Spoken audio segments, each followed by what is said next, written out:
Hi guys, welcome back to my channel, or welcome if it's the first time that you're here. My name is Ariane. I live in Germany with my husband, Martin. Hey guys! And a new addition to our family, Rémie, who is sleeping right now. I gave birth 1.5 months ago already. It was such a crazy experience, very positive, so I thought it could be interesting to share it with you because I don't think that we hear enough positive birth stories. I know that I was scared to give birth because of that. We did it naturally at a birthing center in Berlin with our midwife who followed the pregnancy from the beginning. Her name is Sabrina. That way we don't have to say midwife the whole time. Rémie was supposed to come on the 10th of October, so of course it's just a due date, there's always some wiggle room, but she ended up coming 11 days late, which was very stressful. Also because during the pregnancy there were signs that she would come sooner, so we were sort of expecting her to arrive before the 10th of October, and so then when we reached the 10th of October it was almost a sigh of relief, but then the days went by and you know every day we're thinking it'll come, and the last 11 days felt like an eternity compared to the rest of the pregnancy, I would say. I will put a link to my pregnancy playlist in the description below so you can watch my third trimester recap if you want to know why we thought she would come early. At the 41-week mark we started seeing my midwife much more regularly, and I was also having ultrasounds with my OB. On the Monday she refused to do an ultrasound because she said, oh my god, you're too far along, you need to run to the hospital right now. And my midwife was just saying like, you don't have to, your baby is active. We monitored her, well, we didn't know if it was a boy or a girl, so we monitored it this morning. Just make sure that it's always active. I'll plan an ultrasound for you at another hospital outside of Berlin, so 45 minutes away by car, but it's a special hospital where they're not too medicalized, so it's more human, I would say. The thing is, we don't own a car, so we had to sign up for an app, car sharing app, so we had a car ready for the following morning, but we really didn't feel like going, especially since I was so far along. That day we also decided, okay, let's spend the day doing stuff really just the two of us for us, and also trying to start labor. Just trying every trick in the book, basically. Yeah, we tried that, and at midnight I woke up with pain in my lower stomach, and I didn't think anything of it. I just thought, oh my god, the baby's positioned really weirdly and it hurts. So I just went to the bathroom, went back to sleep. It was really sweet because we went to sleep spooning, which was very rare during the pregnancy because I had my huge pregnancy pillow. So it's just like a sweet moment for me. Half an hour later, I woke him up and I said, Martin, I think it's happening. I realized I think those are contractions, but they always tell you it's gonna feel like very strong period cramp. No, it really didn't for me. It just felt like the baby was sideways in my lower stomach and moving, and it was just very uncomfortable. It was also a funny feeling because it was like, yay, it hurts a lot, so that's a great sign. Because at that point we wanted the baby out. We were excited to meet it. I was still happy being pregnant, but I just wanted the baby to come. What complications? Yeah. So we were very excited about it, but that also meant that we had a sleepless night. Yeah, so we called the midwife because we started counting your contractions with the app, and they were very close together. As far as you could tell, they were very painful, and they were 4 minutes apart and lasting a minute, and so it did that for over half an hour. That's sort of the rule, is 411 or something like that. Yeah. And so we called her up, and she must have thought we were really naive, and she was like, no, this is only the latent phase. Yeah, the early labor. It can last a while, and so she said, yeah, get some rest, call me back in the morning. Of course we couldn't sleep, we were just too excited, and also I had contractions quite regularly, so Martin was helping me breathe through them. In the morning we slept maybe 1 or 2 hours, so we just labored at home until we were far along enough to go to the birth center. So my midwife would call once in a while to check up on us. And I forgot to mention, but when labor started, one of the first signs, I lost my mucus plug, and I thought you went to the bathroom, lost it, and that was it. But no, I kept losing more mucus for the next hours. And another one that was far from fun one was crazy diarrhea,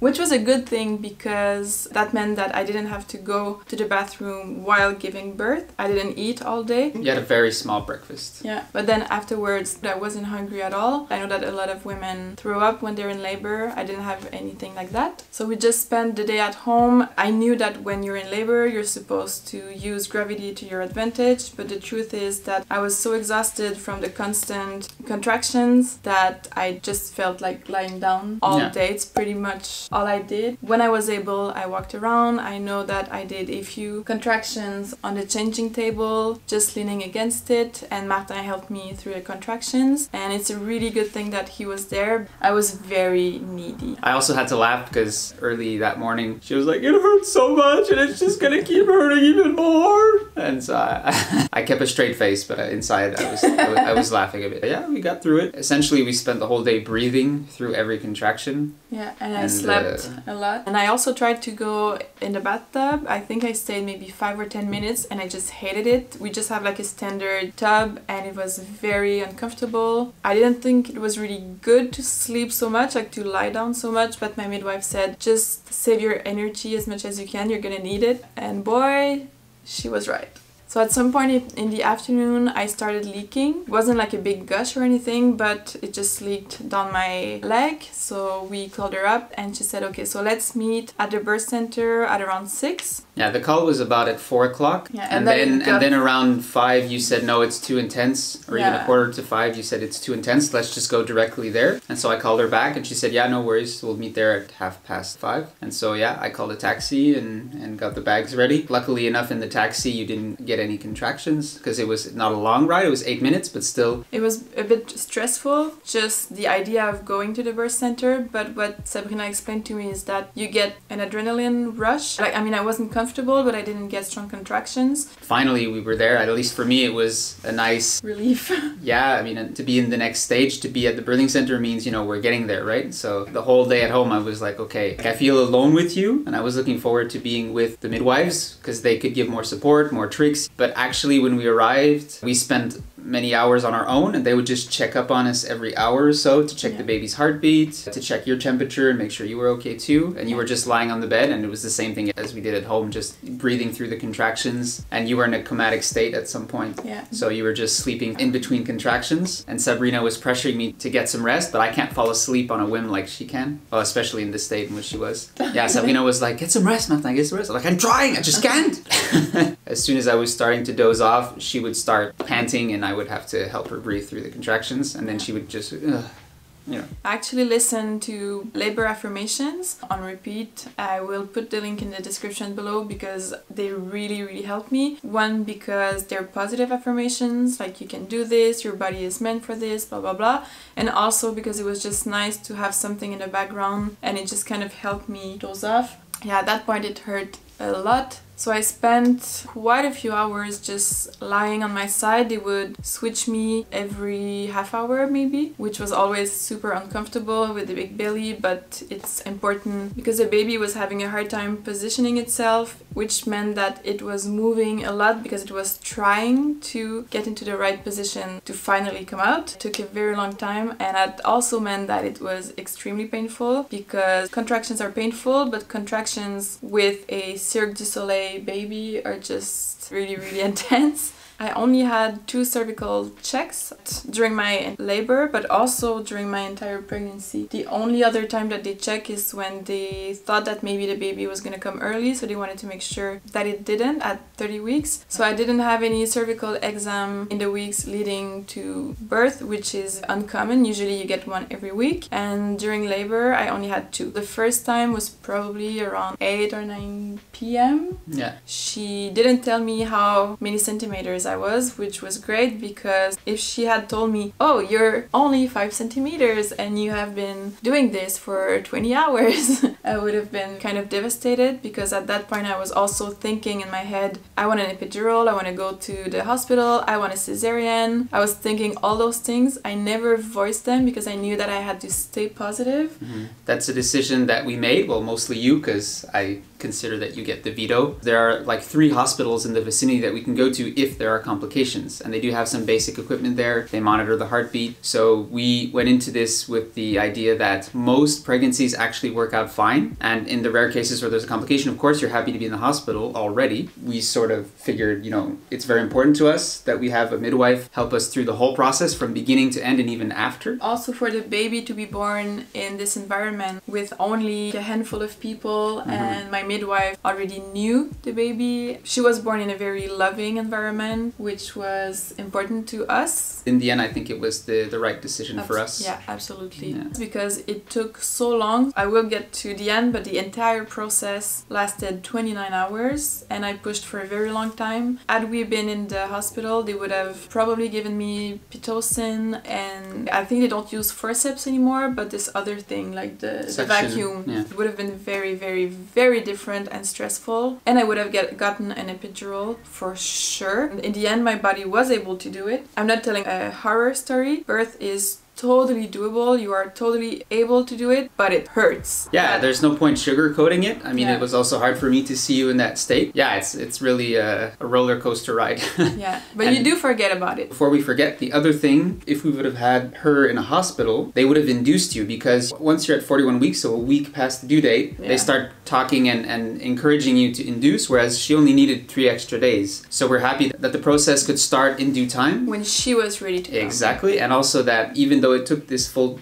29 hours, and she was able to come to the world at the time that she needed to and not be forced out because it wasn't fast enough in a hospital setting. Yeah. So for those 2 reasons, essentially, we're very happy with the decision we made. It doesn't mean it's the right decision for everyone, of course. So back to the cervical exams, you really lose track of time when you're giving birth, but at some point later in the night... It was around midnight, I would say. I got another cervical exam. She said, you're not there yet, but you're getting there. I was 8 centimeters. She didn't tell you, but she told me. And so the thing is, it was an encouraging sign because there was progress. Yeah. Whereas if there had not been any progress in the last 3-4 hours, when it was at 5, she told us this after the fact. It would have meant that we would have had to probably go to the hospital. And what she was looking for, so she did 1 exam between contractions and then 1 during a contraction. And it was crazy because I was lying on my back and you could see the baby push its feet and its bum, and it was moving so much. I don't remember the pain, but I just remember being in pain and just being like, stop moving, it hurts so bad. But it was good because she said that she could feel the head moving. So that really meant that the baby was trying really hard to be in the right position. It was totally a team effort. She worked hard to be in the right position and I worked hard to get her out. At that point I started feeling like I had to push, but it was very, very light. And she said, it's okay, just push lightly. What I had read and what you will read on the internet is never push before you are 10 centimeters. And I kind of thought naively that if I started pushing, I don't know, she would just come out and rip everything on the way out. But no, at least with me that's really not how it went. So I didn't want to push, but I wasn't telling anyone. So I kept not pushing for a little bit, and then she said, do you want to try laboring on the toilet, because it's really good to open your pelvis, loosen up your muscles. And I was also feeling a lot of pressure in my hips, so we knew that things were happening. So I went on the toilet and Martin was with me the whole time again, and it got really intense. That's the moment where I remember I was starting to scream high pitched, just like it's too intense. I kept saying it hurts too much, I can't do it. So it's probably the transition, this phase between 8 and 10 centimeters where the last stretch is happening before you can really, really start pushing. And she kept saying, I know it's hard, I know it hurts so bad, but you can do it, you're doing great. Instead of screaming high pitched, try to almost grunt. A guttural sound. Or like an it works as well. So I probably stayed on the toilet for a good hour, maybe more. And I would just add that's a good example of how nice it was to have the personal touch of doing this with a midwife, is that we knew Sabrina very well by then. And so it wasn't push Mrs. Eroublé, it was Harry. I know it hurts, but you know, trust me, you can do this. But you just have to trust me and start lightly pushing and breathing lower down in your belly to push the baby downwards and not hold it up. Actually, that's the one contraction I missed. I really had to go to the bathroom. So she said, go to the bathroom and I'll stay with Ariane. And she had like a one-on-one pep talk with Ariane while I was away. And I could tell the difference when I got back in Ariane's demeanor and how she was pushing and everything and breathing. She convinced me to push. Yeah. From then on, it just started progressing. Someone said at some point, do you want to try going into the tub? Because when we first got there, she had already filled the tub. Before my labor, I thought, oh, I'm going to spend so much time in the water. But I just looked at the tub and went like, ugh, and just went straight to bed. And I remember getting up from the toilet, removing my dress and just heading like straight to the tub. And I spent a good 4 hours in the tub. I continued pushing. At 2 a.m., I started pushing for real. I was on all fours. I had Martin in front of me, my midwife on the side. The other midwife came when she heard me push, and I know exactly what contraction she meant because she said, oh yeah, I knew you were starting to push for real, because they tell you it's like taking the biggest poop of your life, but it's like that times a million actually. It's just an insane amount of pressure in your bum. There's nothing you can do. Nowhere but down. Yeah, and that's the crazy thing about giving birth. There's no turning back. You just have to keep pushing. Soldier through. I said a lot, I can't do it anymore, and he kept saying, no, you can, and I had to. I mean, the baby needs to come out. And they kept saying, Stück für Stück, Ari, little by little. And she was like, you've been saying that for 2 hours. Yeah, at that point though, I wasn't laughing anymore because it was really difficult to see her. She was almost like a zombie. She was just like, ugh, in between the contractions. And of course, since it's the first time, in the back of my mind, I'm wondering, is this ever gonna happen? Of course, I was dreading any type of complication that would force us to have to go to the hospital, which would have been discouraging to say the least. But it kept progressing. She said, check with your finger and tell me what knuckle you can reach. So at first it was the second knuckle until I felt something, which was actually my water, so it hadn't broken fully yet. Later on I was at a first knuckle and then it just kept progressing. Before I could really push the baby out, I had to break my water, which took a while, and I just felt this huge pop, and then I said vruchtblazen. Then it started progressing more quickly. So one tipping point after the water was officially broken and out was when Sabrina checked for Ari and she said, no, Ari, that's the head, because you thought it was something else, I think. Because with my finger what I felt was mushy, so I thought that can be a head, it has to be more of my water bag. But she said, no, it's a head, it's just that it goes like this and it's mushy, so it can come out. I can't speak for you, but for me, psychologically, that was really a tipping point where I was like, oh, nice, we see the light at the end of the tunnel now. Also, a good thing about being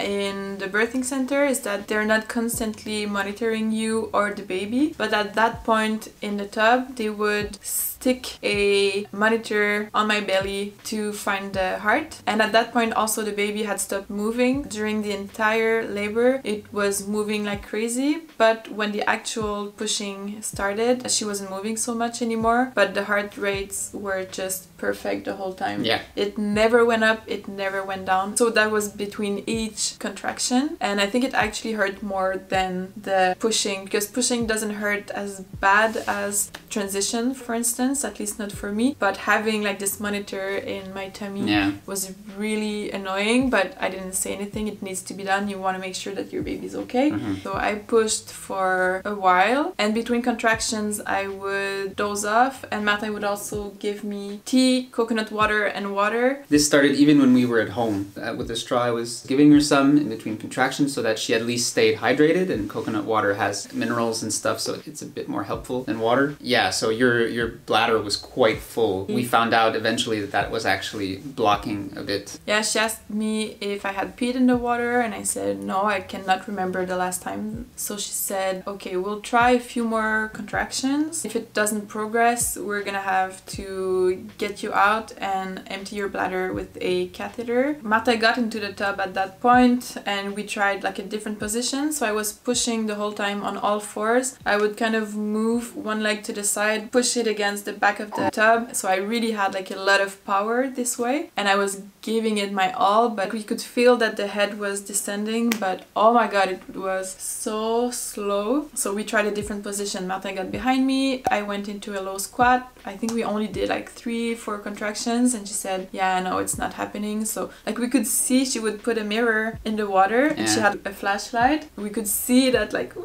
something's happening, but it's something's just pushing. not. Yeah. Yeah, so Sabrina said, look guys, it's not progressing as much as it should. It's probably the bladder, since Ari wasn't able to pee for the last 5-6 hours probably. Let's get you to the bed. And they laid her on her back, which you didn't like. I didn't like getting out of the tub. I was pissed. Again, I never said anything negative, but in my head I was just like, there's maybe 2 meters between the tub and the bed, and I got at least 3 contractions before I could get into bed, and I was just leaning on the bed and starting to squat and just like I was actually quite the screamer. I mean, I was very, very vocal. I didn't expect it at all, but it just had to come out because it was so intense. But it wasn't over dramatic, and no, Sabrina did say after the fact that she wouldn't. Yeah, exactly. You were average. So once they got you on your back, she brought out the catheter and she emptied a full 700 milliliters of urine. I was amazed. And it didn't hurt. It wasn't uncomfortable. Martin got behind me, so he was supporting me. Yeah.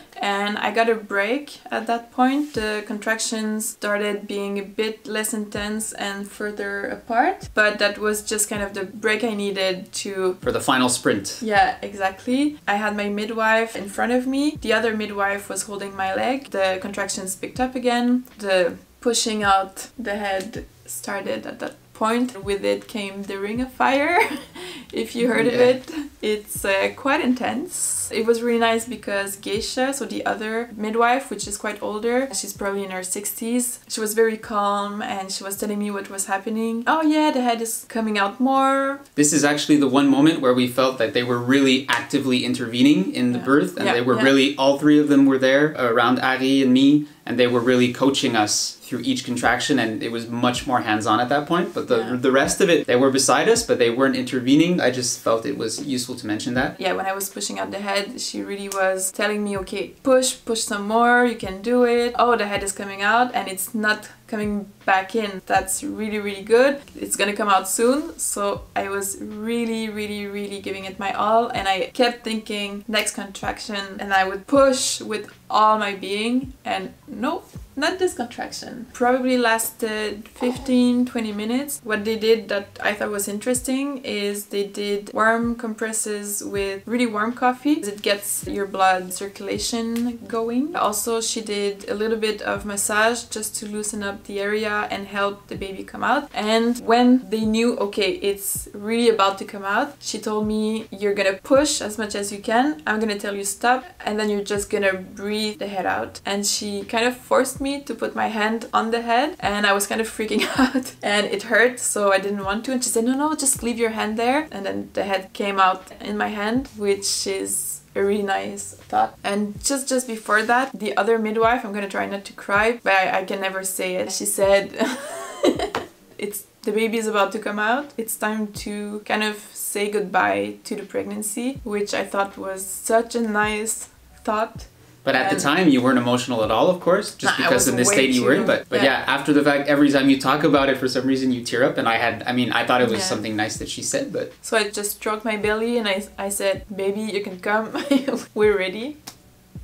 Yeah. And we still didn't know if it was a boy or a girl, by the way, at that point. It was still, although that was the furthest thing from our mind. Yeah, we didn't It was just getting it out. The whole time I thought it was a boy. In my head, I was using the boy name and saying like, okay, you can come, we're ready. So yeah, at that point I said, baby, you can come, we're ready. And then I pushed the head out, and then everything went so fast. They told Martin, sit on this stool that they had just put. It was a huge bed and they had just put a small stool there. They helped me flip on all fours, so I had my hands on Martin within, for me it feels like 2 seconds, but she said it was probably like 2 contractions, and it just came out with a huge gush of red amniotic liquid. She's starting to wake up. I saw Sabrina pull the cord from around her neck. She slid the baby between us, and I wasn't expecting to look so quick, but she just kind of was like this in front of me. So I thought, it's a boy. And then I saw, oh my god, no, it's the cord. And then I just started screaming, oh mon dieu, it's a girl in French. C'est Rémie. I was ecstatic, and Martin was just crying like a baby. I just bawled my eyes out.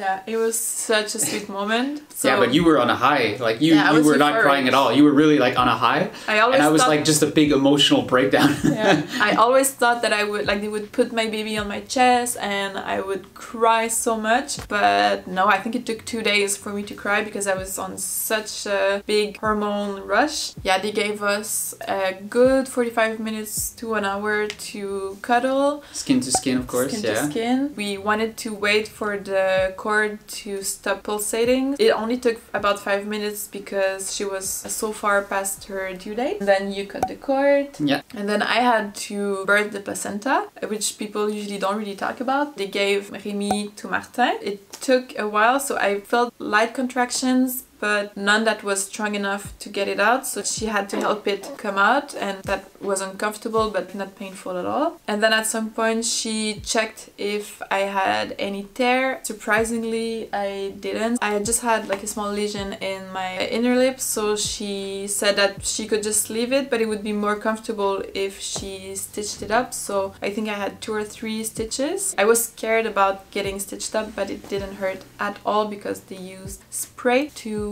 numb it. Then they showed me how to breastfeed. We cuddled some more. They did all their tests as well. She got 10 on 10 on everything, but it was all really fast. So she was born at 5:05, and by 8 a.m., 3 hours later, the taxi was in front of the birthing center and we were getting into the taxi to go home. Yeah, so basically I think that they want to do it before you come down from your rush. They just say, go home, get into bed as quickly as you can. We'll visit you later in the day. And that's another positive thing about having done all this birthing center. The midwife checks up on us every day after birth, once a day for 10 days, I think, and then every second day. She's almost 6 weeks old now, and we see the midwife once every 2 weeks now. Yeah, just so they can weigh her. Yeah, exactly. And actually my milk is coming in, so we're gonna have to wrap it up. But I think that we pretty much summed it up. So even though it was the most intense, most painful thing I've ever done in my life, it was also the most incredible, the most amazing. I did forget the pain. The moment the head was out, the pain was gone, as if nothing happened. And also I healed very, very well, so I'm lucky in that regard. Yeah, I'm extremely proud of myself, if I may say. Yeah,